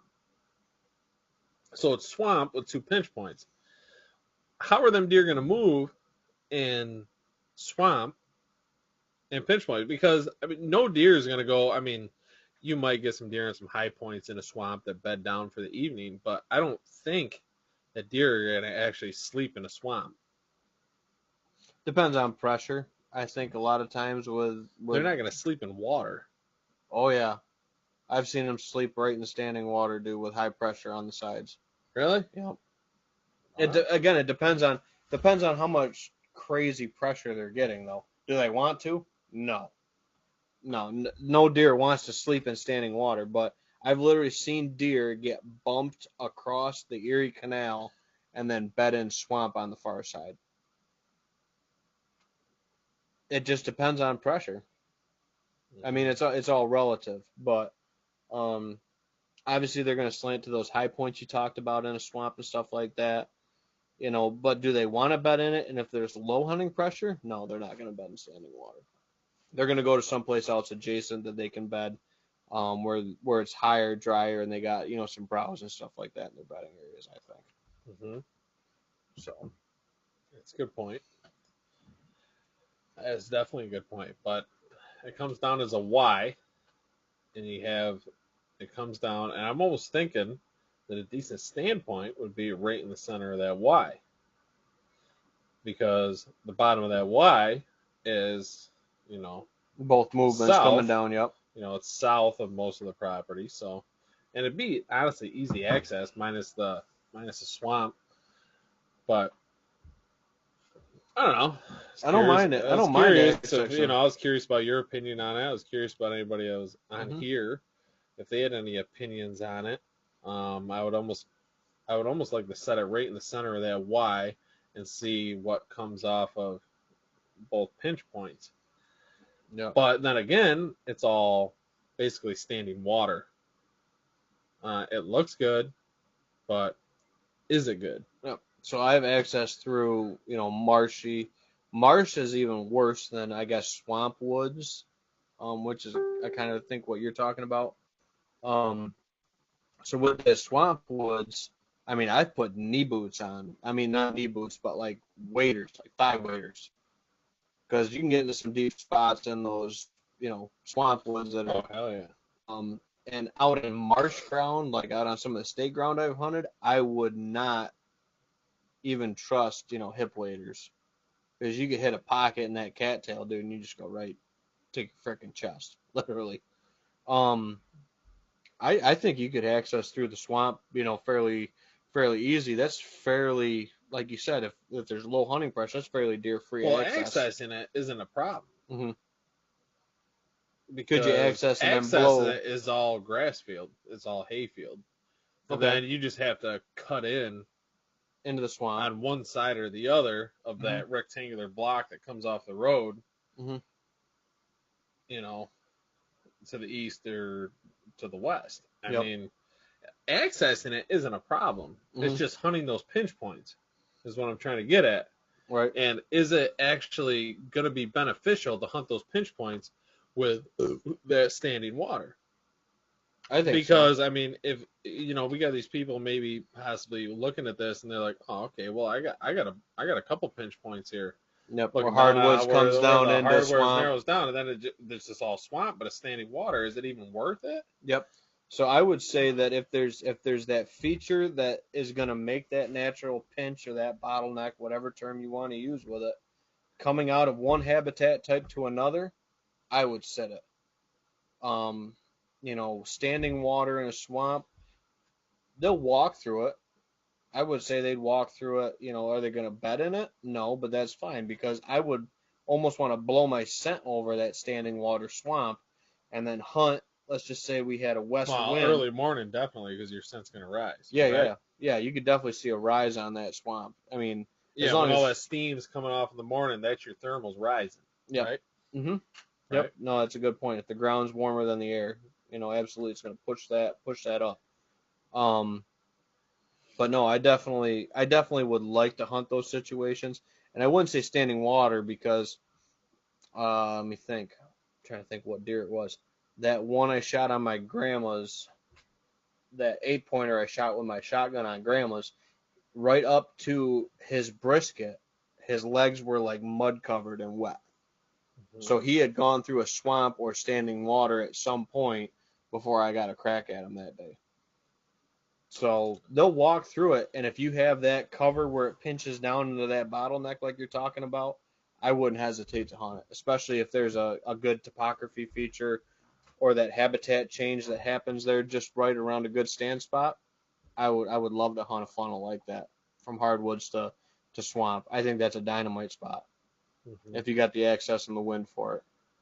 Yep. Good to know. So. Oh, Derek says, here's a controversial question. Oh, What geez. you guys' thoughts on moon phases? Oh, boy. I definitely think there's more deer movement on full moons and the moon, waning and all them other moons that are more full. I definitely think there's more deer movement. Other than that, I don't really focus too much on the moon phases. I'm more of a weather guy. I kind of focus more on what the weather's doing, temperature drops, Pressure spikes, and yeah, more of that. I'm definitely more of a weather hunter than I am moon phases, but I do think that there is slightly a little more movement during full moons and around that time, for sure. Derek. So with the moon phase, relation to it, I'm gonna kind of spin off of the full moon thing. I'm not a big moon phase guy at all. I mean, very little. Grab two. I know you were looking for one. Derek's running us late. But that's fine, Derek. Love talking to you. So with the moon phase of it, I think it just more ties into the way that they're feeding at night, with that overnight feeding. So I think with the longer moon exposure, the longer light available, for their eyes to be able to stock up in that evening, midnight feeding, I see a lot of good activity in that mid-morning to midday movement, almost because they get back to their beds later, and then they get up almost a little bit earlier for that kind of mid-morning, early afternoon feeding. That's where I kind of lean on it a little bit with that. So that's it. That's kind of the way I look at the moon phase with it. I don't look at it like, oh, this is I've heard the term red moon. I don't even know what a red moon is. I couldn't tell you. But I've seen the full moon affect kind of the deer movement in an area that it kind of almost moves it back into the daylight more. So you get more of that mid-morning activity off of a full moon, movement the night before. And again, that's only as, available as the cloud cover. If you got a full moon and then full cloud cover, you're not going to see it. What's up? Derek's bringing in children into deer movement. Hey, we're all animals, man. Derek, my wife's probably going to kick my ass when I come over saying this, but definitely I think moon phases affects women. I don't really think so much about children yet. Mine's still only a month old, so I haven't gotten that far yet. Mm-hmm. But I definitely think moon phases might affect the females a little more than the males. Could be. I've never put a calendar to it. Couldn't tell you. Yeah. Couldn't tell you. Yeah, if the next time there's a full moon, Ben, maybe pay attention to how your wife reacts to you. Yeah, it's something good to figure out. I need to get one of them little moon charts, one of the little moon dials. I mean, I've had one of those moon dials. It happens once a month. I mean, you should probably, dial that in. Yeah. Especially in your hunting. I mean, you don't really like the full moon happens. I mean, I definitely think the full moon I would prefer to hunt over a even over weather. A little bit, maybe a little bit. Like I said, if you have the right weather with a full moon, like there's snow on the ground, it's midday. snowing, like that big fluffy slow shit, and then mid-morning rut. Oh, dude, yeah. Super with a cold, full moon, super cold crust. I mean, it's dynamite. If it lines up with that, you can't lose. Yeah. I mean, you might not see anything, but I mean, it happens. But during a full moon, it seems like animals are on more high alert. I've never. Well, yeah, it's later out. Predators are more apt. More light exposure. Yeah, they're more susceptible to predators. Or I would say much more active. So I'd say they're much more active during the daylight, almost because the prey animals we're pursuing are almost pushed into that next feeding because they can take a longer feeding period at the nighttime, where it almost slides the scale. You know what I'm saying? It slides that next feeding that the deer have to do into that later time where we're going to be hunting them during the daylight. Um, it's just what I've noticed. Sometimes that might be they get back, they can get on a field super early, get a really early, like, daybreak feed, and then I've seen them the morning after that full moon or leading up to that full moon out on food sources at like 2, 3 o'clock in the afternoon because that feeding schedule gets thrown off because of the amount of light that they have at night. I've seen that too, in my observations and stuff with the deer kind of feeding on different food sources as it goes through a different And does the period. predator pressure have something to do with hunting the full moon, getting the deer up and moving? I could definitely see that. I could see that a lot more on um, shifting off of properties that have a lot of hunting pressure. I could see them, and a lot of people say that. I hate this thing. People say a deer is nocturnal. I mean, this is going to be a little. This is a little controversial thing. I hear it all the time. People are like, "Oh, that deer's nocturnal, nocturnal." He's just nocturnal on your property. The deer has to get up and move during daylight. It's not like he just sits in his bed for 18 hours a day and goes, "Well, the sun went down. It's time to move." That's not how it works. He's just not on your property during daylight. Could be Right. pressure. Could be he's just got better cover. It might have nothing to do with your pressure. He's eating, so he has to eat. Better food there, He has to eat. daylight food, yeah. So he's got to get up and feed. They got to feed, you know, 3, 4, 5 times during You a want to day. know why he got that big? Because nobody knows he's there. Possible. Nobody knows he's there. It's quite possible. That's my opinion on that. Quite possible. But no. So full moon. I mean, that's definitely, there's a lot of guys, dude, that I know a lot of guys personally, dude, that live or die by that moon dial. And they'll only hunt field edge on this moon phase with this day. I mean, a lot of people call me crazy for drawing up all my 1 year rules on a whiteboard and doing it like that. I mean, you can find data. Well, I mean, data's data. I mean, that's great data. 1 year rule. Derek's saying here that deer get hit by cars at night a lot more. Yeah, I would agree with that. I would think that deer are a little more nocturnal, depending on the conditions that humans have made them in. Yeah, so if you're hunting them, that's why you see more deer in the evening. That's why you see more deer in the early mornings, depending on the rut, because I do believe that. You throw some of that right out the window. Yeah, I mean, like that's going during the rut. Nothing really matters unless you're hunting does, which no one's hunting does during the rut. So you need to be hunting the bucks. So the does are in bed at 7. So yeah, I would agree with that. I would say that deer are a little nocturnal, but I think humans made them that way. I don't think that they're naturally nocturnal. I think the reason a lot of deer get hit at night by cars is that if you look at like an activity graph of people on roads, let's just say 75% of that is during the daylight, for the most part, on a roadway. 25% is at night.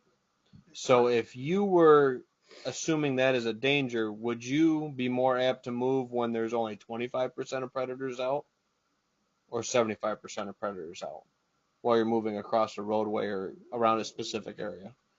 You see, this is why I think a lot of people, perceive a deer as nocturnal, or, a lot of deer get hit at night. I think it's just because there's a lot less of a chance of a human interaction, and why the deer slant toward heavier pressured properties at night, or let's just say getting hit by a car at night, because they're willing to take that 25% chance over the 75% chance.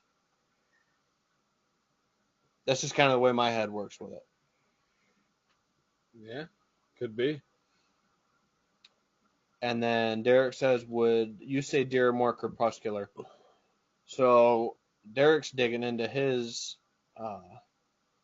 college degree bag of tricks. What is crepuscular? Can you explain for us less educated people? So crepuscular is meaning the dawn and the twilight times of the day, the dawn and the dusk times of the day. Yes, I would agree with that 100%. Yep. So I think that revolves around. But I'm not out there and I don't have nocturnal vision. I'm not out there hunting, all night, and I'm not out there all day. I mean, I have cameras that can give me a rough judgment, and that rough judgment definitely leans toward crepuscular. Yep. Whatever you're saying. So the crepuscular is the more being active during dawn and dusk, during those twilight hours. And they've had radio-collared studies that support that as well. The reason I think the deer are more slanted to being crepuscular is the way their eyesight works, with the way that they pick up their different shades and colors and the way they do. Their eyes work extremely well at that time of night or that time of day.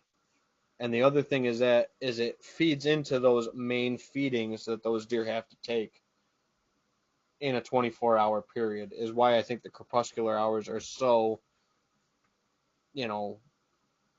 utilized by deer during their movement patterns. Well, so, I learned something in this podcast. I hope someone else did throughout the duration of this thing. Crepuscular. A crepuscular animal is one that is active primarily during the twilight period, being maturital, vespertine, or both. Jesus Christ, Derek. All right. Well, thank you, Derek, for the ecology lesson. Yes, that was great. Knocked it out of the ballpark. Oh, jeez. Love it. You should see my mom's comment. She just dropped on the Facebook. Crepuscular. Yeah. No, it's not. On crepuscular? No, it's not. Crepuscular sounds like something I would order at a fine Italian restaurant that had to do with seafood. My mom says full moon and females, ... a topic for the whiteboard. I love it. She knows it. Terry knows it. She knows I'm right. Well, I think, now that you say that, I think my mom used to joke that when she used to work on the maternity floor at Newark for all those years, the full moon, the hospital went nuts. And full moons brings the babies. And the hospital goes nuts. Yeah. A lot of stuff crazy happens during those full moons and stuff. But no, dude, I think we hammered it pretty good tonight. Derek, we got to get you on this show. I mean, kick me off and just bring you on. I think you're like the main man here. I think Derek needs to definitely make that guest appearance. We got like 6 views and 2 comments. This is great. And it's all Derek. It's all Derek. Derek, I think you should be the man. That's just the YouTube one you're looking at. I'll just sit back and drink beer and watch Derek go. But yeah, so I would love that. No, Facebook's all good. YouTube is the Derek streamline. He's almost like our moderator for this whole thing. He just keeps the topics coming. Yeah, he does. And flowing you and boys just rolling. Killed it. I'll see you guys next week. Love you, Derek. Love you, buddy. Thank you very much. Thank you. That is beautiful, positive support. Yep. So I think we need to do a bird dog blackberry and call it a night, because we're just closing in almost on that 2-hour mark. This is the longest. This is the longest one we've done. It doesn't feel like it does. Things were supposed to be an hour long. Then they always go to like hour 40, 2 hours. Well, we have such good topics. I know. I mean, Derek. It's just the 3 of us, but it's great. Yeah. But Derek says he'll be in New York on the 4th or 5th. So that's Derek, what are you coming in New York for? He'll be here. He's got family For stuff what? going on. Oh, family stuff. Okay. Family stuff going on. All right. Well, if it's personal, I If we apologize. can, But if yeah, we looking can, forward to seeing you yep, we'll be around. and having a few beers and enjoying life. I mean, Name of the what it's all game, man. about. But The 5th. Let's see here. yeah, that's next. That's next. Like So that means you got to bring Monday. Derek out It's Monday. to go hunting on the 8th. 8th is Thursday. 8th would be next Thursday. No, never mind. No. Hold on. October 5 would be Wednesday, and then the 8th, you're right, would be that Saturday following. It's also youth weekend that weekend. Derek, don't listen to Ben. I'm usually right. Sorry, I was looking So at the wrong Ben's one. got to bring you out hunting on the 8th. I told you, over the counter. If he can't do anything for you, come hunting with me and we'll figure it out. Yep. We'll get Derek on the podcast. Actually, that would be a good one if we can get Derek on the 5th, next Wednesday. give That'd me be a break. awesome. Give Nate a break. Give me a break. That's fine. I'm good with it. No, I like talking with everybody on here, and I hope This continues, man. This is great. I love this. I hope people actually like listening in. Yep. What we have to say. Maybe they do, maybe they don't. But So yeah. it is what it is. Yeah. 5th through the 10th, Derek will be in town. We look way better on that camera. Than It's the same last camera. one. No, it's not.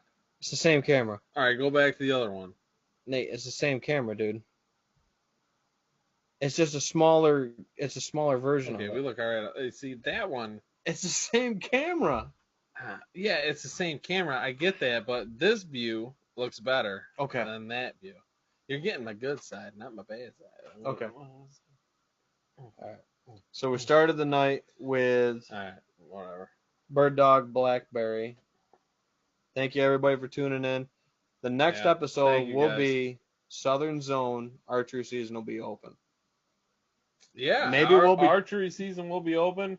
It's gonna be tough. Hopefully, we'll do a postpone because there's a blood trail that we got to go follow between. I would love somebody that. Yep. in our group. But otherwise, I think we'll be here. Yeah, hopefully next Wednesday. Derek It in might town. be in the deer shed though. It might be in the deer we shed. do need to do a deer shed appearance because we brought it up, and I think the I'm deer kind of shed. curious I don't know if anybody's curious Mhm. what the deer shed is.